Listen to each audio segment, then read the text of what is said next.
श्री शिवाय नमस्तुभ्यम। हर हर महादेव। मित्रों, आज मार्गशीर्ष मास के चौथे सोमवार के दिन श्रवण करिए 16 सोमवार के परम पावन कथा। वीडियो में आप जानेंगे कि 16 सोमवार का व्रत कब से आरंभ कर सकते हैं और इसकी पूजन विधि क्या है, साथ ही इसके महत्व एवं कथा।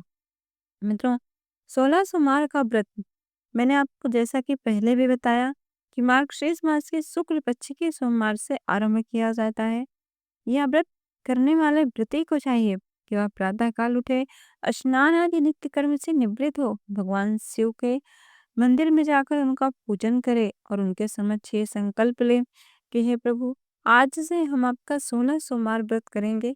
यह पुण्य पूरा करने की विनती करो और उसके बाद भगवान के सामने हाथ जोड़कर भगवान से यह प्रार्थना करें कि हे प्रभु, आप हमारी मनोकामना पूरा करो, जिस कामना से आपने व्रत किया हो। उसके बाद दिन के तीसरे पहर में, यानी भगवान शिव की पूजा हमेशा प्रदोष काल में होती है, इसीलिए दिन के तीसरे पहर में भगवान शिव के, यदि आपसे हो सके तो भगवान शिव के पार्थिव शिवलिंग बनाएं। 16 सोमवार में पार्थिव शिवलिंग के पूजन का विशेष महत्व बताया गया है और भगवान के लिए अर्पण करने के लिए चूरमा बनाएं, आटे का चूरमा बनाएं। आधा सेर आटे का चूरमा बनाकर उसके 3 भाग करें। एक भाग गाय को खिलाएं, एक भाग स्वयं खाएं और एक भाग प्रसाद बांटें। भगवान शिव के पूजन में जैसे समस्त पूजन होती है, वैसे 16 सोमवार के भी पूजन होता है, परंतु 16 सोमवार में बस 2 चीजों का विशेष ध्यान दिया जाता है।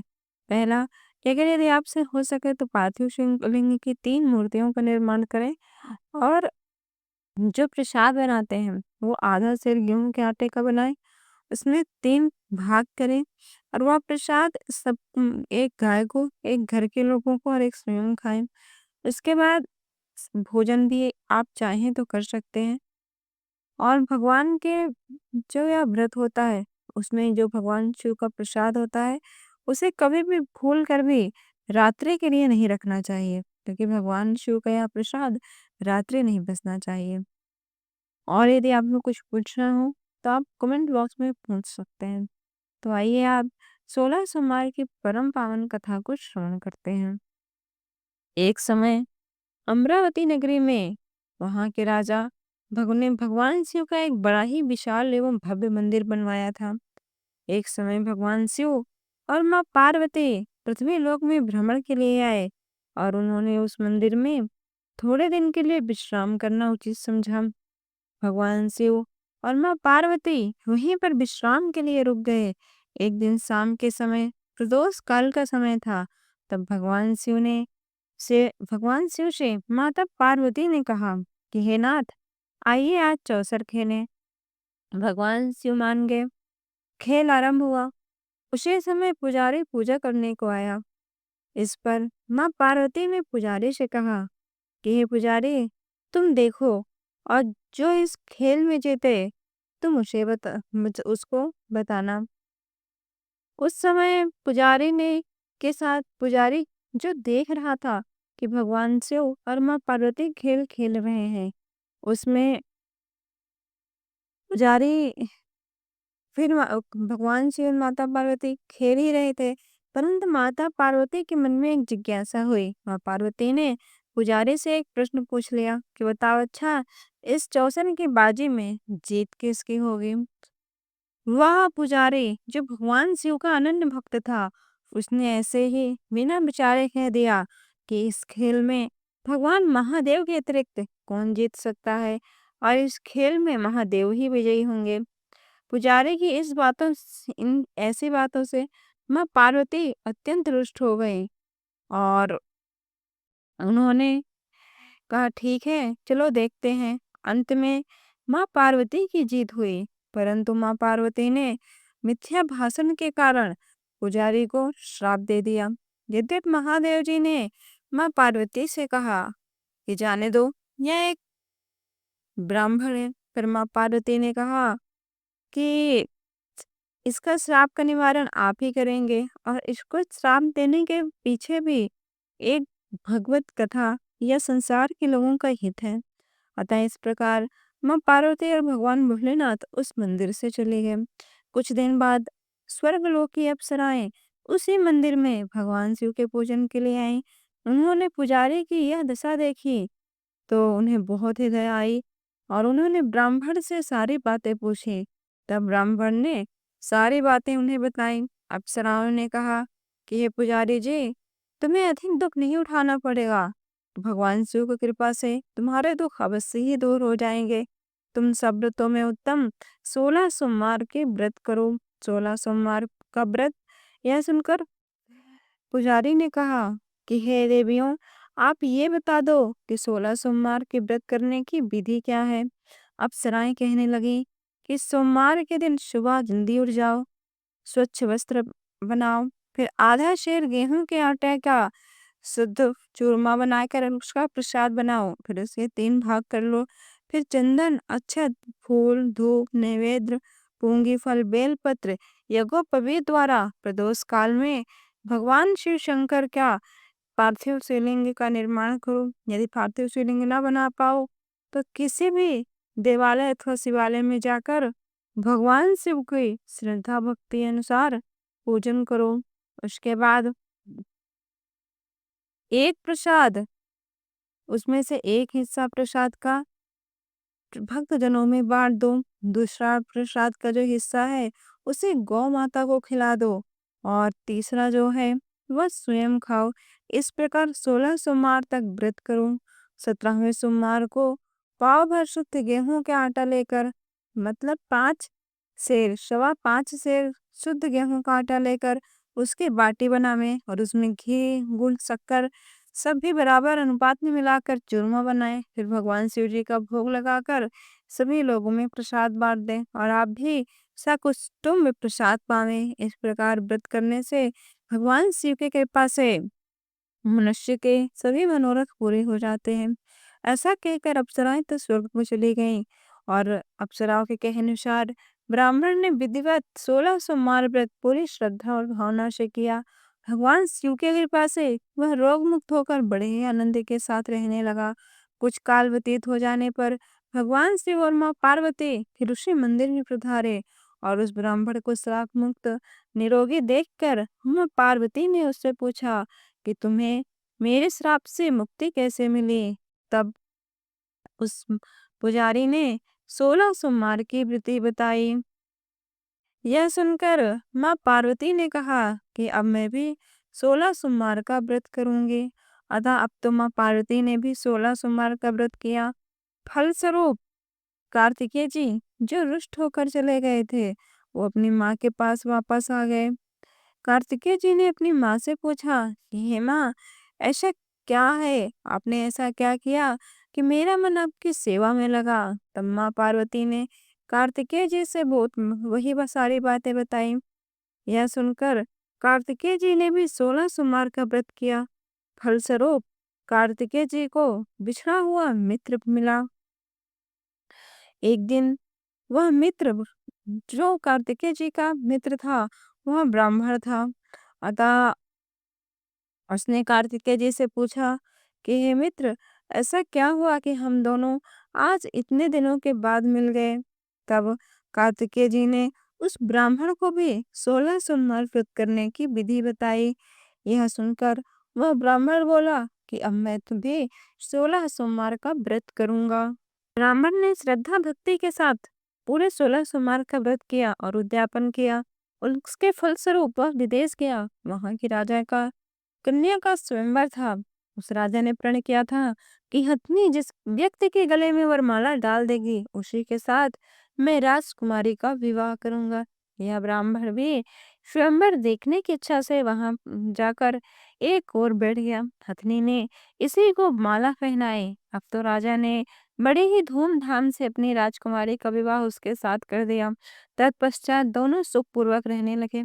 एक दिन राजकन्या ने पूछा, हे नाथ, आपने ऐसा कौन सा पुण्य किया जिसने हथनी ने आपकी गले में वरमाला पहनाई। ब्राह्मणों ने कहा कि मैंने कार्तिकेय जी द्वारा बताए गए 16 सोमवार का व्रत पूर्ण विधि विधान से श्रद्धा भक्ति युक्त होकर किया, जिसके फल के कारण मुझे तुम्हारी जैसी सौभाग्यशाली पत्नी मिली। अब तो राजकन्या ने भी सत्पुत्र प्राप्ति के लिए व्रत किया और उसे सर्वगुण संपन्न पुत्र प्राप्त हुआ। बड़े होकर वह पुत्र ने भी राज प्राप्ति की कामना से 16 सोमवार का व्रत किया। राजा के देवलोक होने पर इसी ब्राह्मण को राजगद्दी मिली, फिर भी वह इस व्रत को करता रहा। एक दिन उसने अपनी पत्नी से पूजन सामग्री शिवालय में ले चलने को कहा, परंतु उसने पूजन सामग्री अपनी दासियों द्वारा भिजवा दी। जब राजा ने पूजा समाप्त किया तो आकाशवाणी हुई कि हे राजा, तुम इस पत्नी को त्याग दो, नहीं तो तुम्हें सारा राजपाट तुम्हारा मैं नष्ट कर दूंगा। प्रभु की आज्ञा मान उसने अपनी पत्नी को महलों से निकाल दिया। तब वो अपने भाग्य को कोसती हुई एक बुढ़िया के पास गई और बुढ़िया को सब दुख बताया। तब बुढ़िया ने कहा कि हे बेटी, तुम मेरे घर का काम करना, मैं तुम्हें भोजन दूंगी। उसने स्वीकार कर लिया। तब बुढ़िया ने सूत की गठरी उसके सिर पर रखी और बाजार भेज दिया। रास्ते में आंधी आई तो सिर पर रखी गठरी उड़ गई। बुढ़िया ने भी उसे डांट कर भगा दिया। अब रानी बुढ़िया के यहाँ से चलते चलते एक आश्रम में पहुंची, जहाँ गुसाई जी उसे देखते ही समझ गए कि यह उच्च घराने की अबलाई स्त्री विपत्ति की मारी है। तो उसे धैर्य बंधाते हुए बोली कि ये बेटी, तू मेरे आश्रम में रहे, किसी प्रकार की चिंता मत कर। इस प्रकार रानी आश्रम में रहने लगी, परंतु वह जिस वस्तु को हाथ में लगाती वह खराब हो जाती। यह देखकर गुसाई जी बहुत ही दुखी हुए। उन्होंने प्रेम से पूछा कि बेटी, तुमने किस देव का अपराध किया है? किसी देव के अपराध से ही किसी स्त्री को या पुरुष को ऐसी गति प्राप्त होती है। तब रानी ने कहा कि हे मुनिवर, मैंने अपने पति की आज्ञा का उल्लंघन किया। मैंने शिवालय में पूजन सामग्री खुद नहीं ले गई और मैंने पूजन सामग्री अपनी दासी से भिजवा दिया। इस कारण भगवान महादेव मुझ पर रुष्ट हो गए और मेरा यह दुर्दशा हुआ है। तब उसके इस प्रकार की बातों को सुनकर वह पुजारी बोले कि हे पुत्री, तुम अपने अपराध के लिए भगवान शिव से क्षमा प्रार्थना करो और पूरे श्रद्धा भक्ति के अनुसार तुम भगवान शिव का 16 सोमवार का व्रत इस विधान से करो। गुसाई जी के कहे अनुसार उस रानी ने भगवान शिव का 16 सोमवार का व्रत बड़े ही विधि विधान से किया। व्रत के प्रभाव से राजा को रानी की याद आई और दूतों को उसकी खोज में निकाला। आश्रम में रानी को देख दूतों ने राजा को बताया। तब राजा ने वहां आकर बड़े ही आदर सत्कार के साथ गुसाई जी से कहा कि महाराज, यह मेरी पत्नी है। मैंने भगवान शिव की आज्ञा से इसका परित्याग कर दिया था, परंतु अब भगवान शिव की आज्ञा से मैं इसे लेने आया हूँ। कृपया इसे मेरे साथ जाने की आज्ञा दें। गुसाई जी ने बड़े ही खुशी के साथ उसे राजा के साथ विदा किया। इस प्रकार दोनों राजा रानी प्रतिवर्ष 16 सोमवार का व्रत बड़े ही आनंद के साथ करने लगे और अंत में भगवान शिव के परम धाम को प्राप्त हुए। तेवर प्रेम से बोलिए भगवान महादेव की जय गणेश गिरिजा सुमन मंगल मूल सुजान, कहते विद्यादाश तुम देव अभय वरदान। जय गिरिजापति दीन दयाला, सदा करत संतन प्रतिपाला। भाल चंद्रमा शोभत नीके, कानन कुंडल नाग फनीके। अंग गौर शिर गंग बहाए, मुंड माल तन छार लगाए। वस्त्र खाल वाघंबर सोहे, छवि को देख नाग मुनि मोहे। मैना मात की हवे दुलारी, बामे अंग सोहत छवि न्यारी। कर त्रिशूल बाघंबर धारी, करत सदा शत्रुन छयकारी। नंदीगढ़ी से सोहता कैसे, सागर मध्य कमल हैं जैसे। कार्तिक श्याम और गणराव, या छवि को कही जात न काऊ। देवन जब ही जाए पुकारा, तब ही दुख प्रभु आप निवारा। किया उपद्रव तारक भारी, देवन मिल सब तुम ही जुहारे। तुरत सदानन आप पठायो, लोन में समहि मार गिरायो। आप जलंधर असुर संहारा, सुयस तुम्हारे विदित संसारा। त्रिपुरासुर शनि युद्ध मचाई, सबहि कृपा कर लीन बचाए। किया तपहि भागीरथ भारी, पुरो प्रतिज्ञाता सुपुरारी। दानिन मा तुम सम को नाही, सेवक स्तुति करत सदाहि। वेद नाम महिमा तव गाई, अकथ अनादि भेद नहीं पाए। प्रगट उदधि मंथन में ज्वाला, जरत सुरासुर भय बिहाला, कीन दया तह करी सहाय, नीलकंठ तब नाम कहाय। पूजन रामचंद्र जब कीन्हा, जीत लंक विभीषण दीन्हा, सहस कमल में हो रहे धारी, कीन्ह परीक्षा तब ही पुरारी। एक कमल प्रभु राखो गोई, कमल नयन पूजन सह सोई। कठिन भक्ति देखी प्रभु शंकर, भय प्रसन्न दिए इच्छित वर। जय जय जय अनंत अविनाशी, करत कृपा सबके घटवासी। दुष्ट सकल नित मोहि सतावे, भ्रमत रहे मोहि चैन नावे। त्राहि त्राहि मैं नाथ पुकारो, एहि अवसर मोहि आने उबारो। मात पिता भ्राता सब होई, संकट में पूछत नहीं कोई। स्वामी एक है आस तुम्हारी, आए हरो मम संकट भारी। धन निर्धन को देत सदाहि, जो कोई जांचे सो फल पाहि। अस्तुति के विधि करहु तुम्हारी, क्षमहु नाथ अब चूके हमारी। शंकर हो संकट के नाशन, मंगल कारण विघ्न विनाशक। योगी यति मुनि ध्यान लगावे, नारद शारद शीस झुकावे।